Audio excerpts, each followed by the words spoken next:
ഇന്നിവിടെ ഈ കൈപ്പുറത്ത് എന്ന് പറയുമ്പോൾ മുസ്ലിം ലീഗ് രാഷ്ട്രീയത്തെ ഏറ്റവും ആത്മാർത്ഥമായി നെഞ്ചേറ്റിയ ഒരു ജനതയുടെ നാട് കൂടിയാണ്.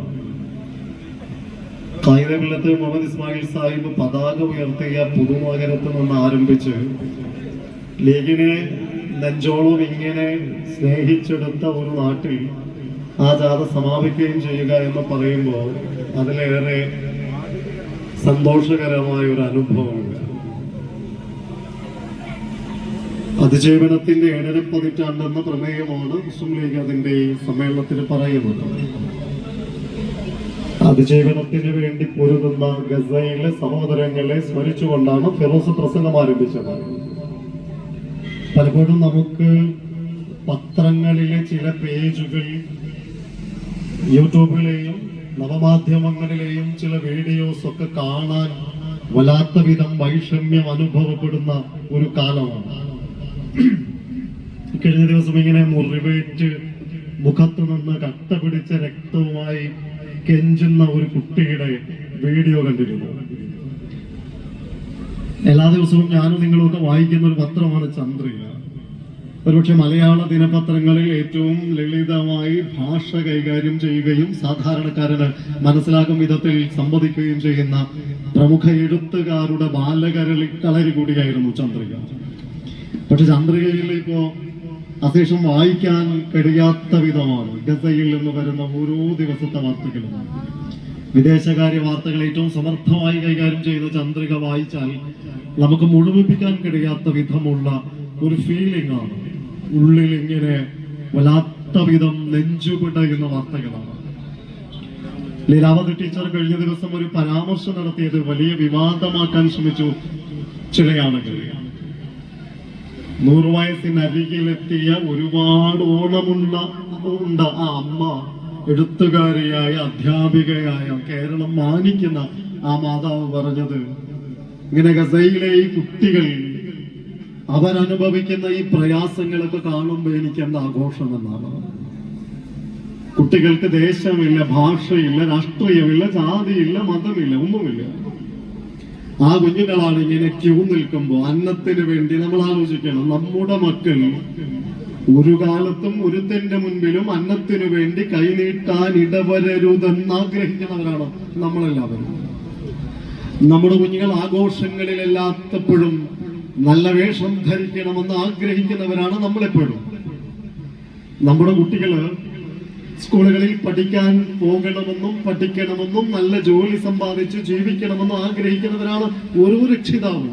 പക്ഷേ നമ്മളെ കുട്ടികളെ പോലെ നിഷ്കളങ്കരായ, ഒരുപക്ഷെ നമ്മളെ കുട്ടികളെക്കാൾ സൗന്ദര്യം വഴിഞ്ഞൊഴുകുന്ന, ഇങ്ങനെ തിളക്കമുള്ള കണ്ണുകളിൽ വെളുത്ത ശരീരവുമായി ജീവിതത്തിൽ മുറിവ് പറ്റി വല്ലാത്ത വിധം ഇങ്ങനെ പോയിക്കൊണ്ടിരിക്കുന്ന കുറെ മക്കളുടെ ചിത്രം കാണുമ്പോഴാണ് അതിജീവനത്തിന്റെ പുതിയ കാലം എങ്ങനെയാണെന്ന് നമ്മളൊക്കെ പഠിക്കേണ്ടത്. ആശുപത്രിയിൽ ഇരിക്കുന്ന കുഞ്ഞിന്റെ 2 കാലുകളുമില്ല, 2 കൈകൾ നഷ്ടപ്പെട്ട കുട്ടികൾ തന്റെ ഇരട്ട കുട്ടികളുടെ ബർത്ത് സർട്ടിഫിക്കറ്റ് വാങ്ങിക്കാൻ വേണ്ടി ആശുപത്രിയിൽ നിൽക്കുമ്പോഴാണ്, ബർത്ത് സർട്ടിഫിക്കറ്റ് നൽകുന്നിടത്ത് നിൽക്കുമ്പോഴാണ്, അത് വാങ്ങിക്കാൻ വേണ്ടി ഓഫീസിൽ നിൽക്കുമ്പോഴാണ് ആശുപത്രി ഇസ്രായേൽ ബോംബിട്ട് തന്റെ ഇരട്ട കുട്ടികൾ മരണപ്പെട്ടെന്ന വാർത്ത ഒരു ചെറുപ്പക്കാരൻ കേൾക്കുന്നത് നമ്മളൊക്കെ പത്രത്തിൽ വായിച്ചത്. ജീവിതത്തിൽ ഇങ്ങനെ ഭൂമിയിലേക്ക് പിറന്നു വീഴുന്ന മനുഷ്യക്കുഞ്ഞുങ്ങൾ നരകത്തിലെന്ന വണ്ണം ജീവിച്ചുകൊണ്ടിരിക്കുന്ന ഗസയെ നമുക്കൊരിക്കലും പറയാതിരിക്കാനാവില്ല. അവിടെയും ലീഗ് രാഷ്ട്രീയം അതിജീവനത്തിന്റെ ചേർത്തുപിടിക്കലിനെ കാണിച്ചു കൊടുത്തിട്ടുണ്ട്. അബുസാഹിബ് പോയിരുന്നു യാസർ അറഫത്തിന്റെ അരികിലേക്ക്. യാസർ അറഫത്തിനെ പാർട്ടി സമ്മേളനങ്ങൾ നടക്കുമ്പോൾ ഞങ്ങളുടെ ആളാണെന്ന് പറഞ്ഞ് ന്യൂനപക്ഷ സ്നേഹത്തിന് വേണ്ടി ഉപയോഗപ്പെടുത്താൻ ശ്രമിച്ച കേരളത്തിലെ ചില രാഷ്ട്രീയ പാർട്ടികളുടെ ആളുകളെങ്കിലും അറിയണം, രാമലയിലെ വസതിയിൽ ഭക്ഷണമില്ലാതെ, മരുന്നില്ലാതെ, ഉപരോധമെന്ന വെള്ളം കഴിയുമ്പോഴാണ് ഡോക്ടർ മൻമോഹൻ സിംഗ് ഇന്ത്യയുടെ പ്രധാനമന്ത്രിയായപ്പോ ആ ഗവൺമെന്റിലെ വിദേശകാര്യ സഹമന്ത്രി, ഇന്ത്യൻ യൂണിയൻ മുസ്ലിം ലീഗിന്റെ നേതാവ് അഹമ്മദ് സാഹിബ് മരുന്നും ഭക്ഷണവുമായിട്ട് അങ്ങോട്ട് പോകുന്നത്. ലീഗ് അതിന്റെ ചേർത്ത് പിടിക്കലിന്റെ രാഷ്ട്രീയം ലോകത്തോളം ഇങ്ങനെ സൗന്ദര്യമാക്കി മാറ്റിയെങ്കിൽ ആ ലീഗിനെ കുറിച്ച് നല്ലതല്ലാതെ മറ്റൊന്നും ഞങ്ങൾക്ക് പറയാനുണ്ടാവില്ല. ലീഗ് അതെത്രമേൽ കാരുണ്യത്തിന്റെ മുഖമാണെന്ന് നേരത്തെ ഫിറോസ് പറഞ്ഞല്ലോ. ഇവിടെയുമുണ്ട്, ഈ പഞ്ചായത്തിലുമുണ്ട് ഇങ്ങനെ സൗജന്യവും വെറുതെയും സൗജന്യ നിരക്കിലും ഒക്കെയായി ഓടുന്ന ആംബുലൻസുകൾ. തൊട്ടടുത്ത വിളത്തൂരിൽ ഫിറോസ് ഇവിടെ മുസ്ലിം ലീഗിന്റെ നേതൃത്വത്തിൽ ഒരു ഡയാലിസിസ് സെന്റർ ആരംഭിക്കുകയാണ്. ഞങ്ങളൊക്കെ എപ്പോഴും പറയുന്ന ഒരു കാര്യമുണ്ട്, ആളുകൾ ഇങ്ങനെ ജീവിതത്തിൽ വല്ലാതെ ക്യൂ നിൽക്കുന്ന ഇടങ്ങളുണ്ട്. ഇന്ന് ക്യൂ നിൽക്കുന്നത് എവിടെയാണ്? സിനിമ തിയേറ്ററിലല്ലേ? മുട്ടിനും ബീവറേജസുകളും ബാറുകളും ഇങ്ങനെ ദിനമെന്ന വണ്ണം തുറക്കുമ്പോ ഒരിക്കലും ഇങ്ങനെ മദ്യം വാങ്ങിക്കാൻ ആരും ക്യൂ നിൽക്കണ്ട എന്ന് മാത്രമല്ല, വീടുകളിലേക്ക് മദ്യം എത്തിക്കുമെന്ന് പറയുന്ന പാലക്കാട്ടുകാരനായ മന്ത്രിയുടെ ജില്ലയിൽ നിന്നാണ് നമ്മൾ ഈ സമ്മേളനവും സംസാരവും നടത്തുന്നത്. വീട്ടിലേക്ക് മദ്യം എത്തിക്കും. എവിടെയും നിങ്ങൾ ക്യൂ നിൽക്കേണ്ട, നിങ്ങൾക്കെല്ലാം ഇങ്ങനെ വീട്ടിലേക്ക് തരുമെന്ന് പറയുന്നിടത്താണ് ആശുപത്രിയിലെ ഡയാലിസിസ് സെന്ററിൽ മറ്റൊരു മനുഷ്യന്റെ ഊഴം കഴിയുമ്പോൾ കാത്തിരിക്കുന്ന ഹതഭാഗ്യരെ നമ്മൾ കേൾക്കുന്നത്. ഒരിക്കൽ ഡയാലിസിസ് ആരംഭിച്ചാൽ ഒന്നുകിൽ വൃക്ക മാറ്റിവെക്കണം, അല്ലെങ്കിൽ അയാളുടെ ജീവിതം വൃക്ക തിരിച്ചു കൊണ്ടുവരണം, അതല്ലെങ്കിൽ ദൈവത്തിന്റെ വിളിയിൽ അദ്ദേഹത്തിന്റെ ഈ ലോകവാസം പിടിക്കണം. ഇതല്ലാത്ത അവസരങ്ങളില്ല.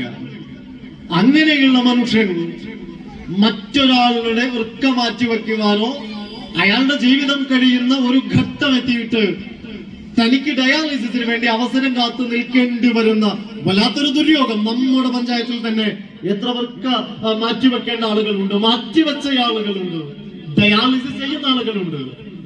ഞാനും നിങ്ങളും ഒക്കെ കിടന്നുറങ്ങുന്ന രാത്രിയില് 3 മണിക്കും 12 മണിക്കും ഒക്കെ എഴുന്നേറ്റ് വാടകയ്ക്ക് വാഹനം വിളിച്ച് തൊട്ടടുത്ത പെരിന്തൽമണ്ണയിലോ വളാഞ്ചേരിയിലോ ഒറ്റപ്പാലത്തോ ഒക്കെ പോയി, കോട്ടക്കലൊക്കെ പോയിട്ട് ഡയാലിസിസ് ചെയ്യുന്ന മനുഷ്യരുണ്ട്. രാഷ്ട്രീയം എന്ന് പറയുന്നത് അവനവന് വേണ്ടിയുള്ള ഉപാധിയാക്കുന്ന ഒരു കാലത്ത് ലീഗ് എന്ന് പറയുന്ന ഒരു രാഷ്ട്രീയ പാർട്ടി മനുഷ്യരെയാണ് ചേർത്ത് പിടിക്കുന്നത്. മനുഷ്യനെ ചേർത്ത് പിടിക്കുന്ന രാഷ്ട്രീയത്തെ ഇഷ്ടപ്പെടാത്തവർ എങ്ങനെയാണ് മനുഷ്യരാവുക? ലീഗിന് കുറവുകൾ ഉണ്ടാകും. അത് ലീഗിന്റെ കുറവല്ല, ദാർശനികമായ കുറവല്ല, ആശയത്തിന്റെ കുറവല്ല, അത് ലീഗുകാരുടെ കുറവാണ്, എന്റെ കുറവാണ്, എന്റെ പോരായ്മയാണ്, എന്റെ ദുർബലതയാണ്. അതൊരിക്കലും എന്റെ ആശയത്തിന്റേതല്ല, അതൊരിക്കലും എന്റെ ആദർശത്തിന്റേതല്ല, അതൊരിക്കലും എന്റെ രാഷ്ട്രീയത്തിന്റേതല്ല, അതെന്റെ കുറവാണ്.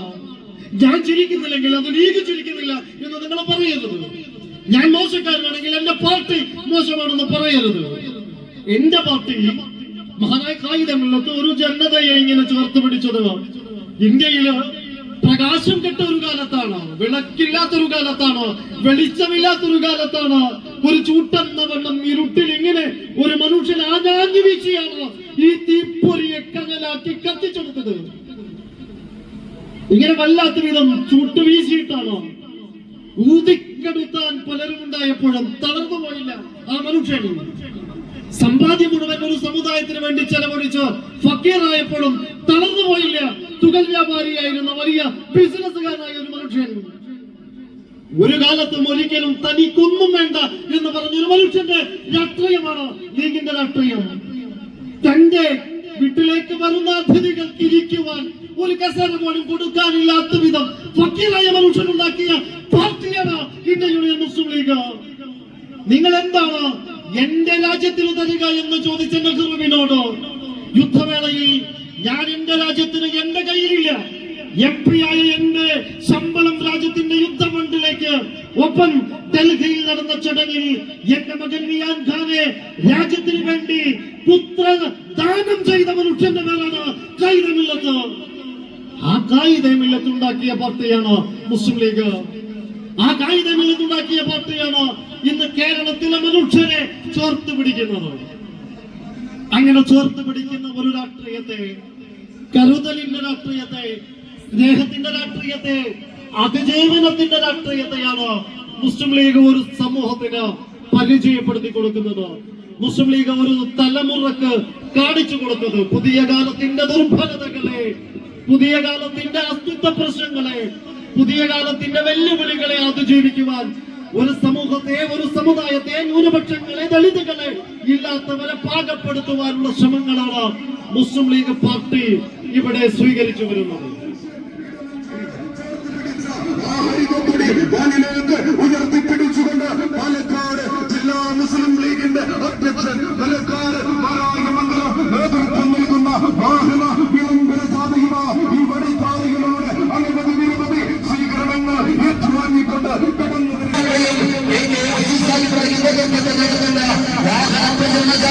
വാഹനത്തിന്റെ തൊട്ടുപുറകിലായി കടന്നു വരികയാണ്.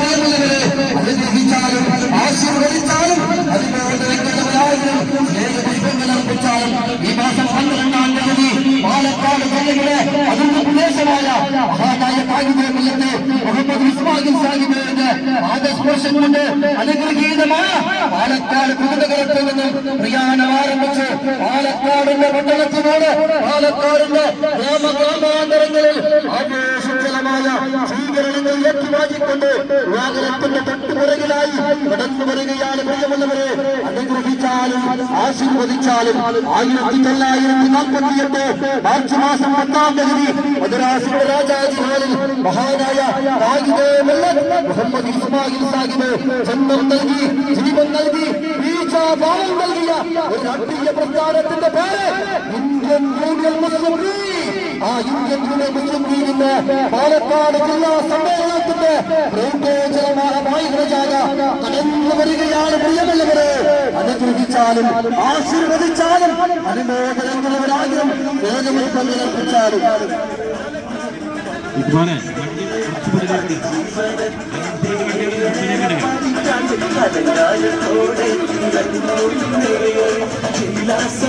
അനൗൺസ്മെന്റ് വണ്ടികൾ മുമ്പിലേക്ക് പോവാം. 1992 ബാബരി വച്ചുകൊണ്ട് തങ്കത്തിനാരങ്ങ് തങ്കത്താടികൾ കിടന്ന് കാട്ടാളവർഗത്തിന്റെ ഫാസിസ്റ്റ് ശക്തികൾ തകർത്തുന്നത് പണമാക്കിയപ്പോ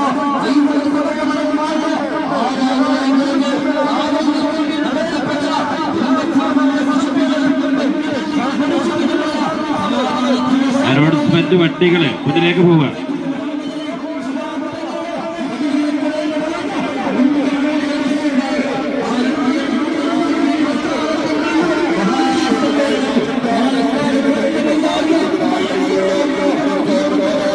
അനൗൺസ്മെന്റ് വണ്ടികള് മുന്നിലേക്ക് പോവുക. ജാഥാ നായകർക്ക് ഈ വേദിയിലേക്ക് കടന്നു വരാൻ സൗകര്യം ചെയ്യുക. കഴിഞ്ഞ 12-ാം തീയതി പുതുനഗരത്തിൽ നിന്ന് ആരംഭിച്ച ഐതിഹാസികമായ മുസ്ലിം ലീഗ് ജില്ലാ സമ്മേളന സന്ദേശ യാത്ര പ്രിയപ്പെട്ട ജില്ലാ പ്രസിഡന്റ് മരക്കാർ മാരായമംഗലത്തിന്റെ നേതൃത്വത്തിൽ ഇന്നത്തെ സമാപന പരിപാടിക്ക് കൈപ്പുറത്ത് എത്തിച്ചേർന്നിരിക്കുകയാണ്.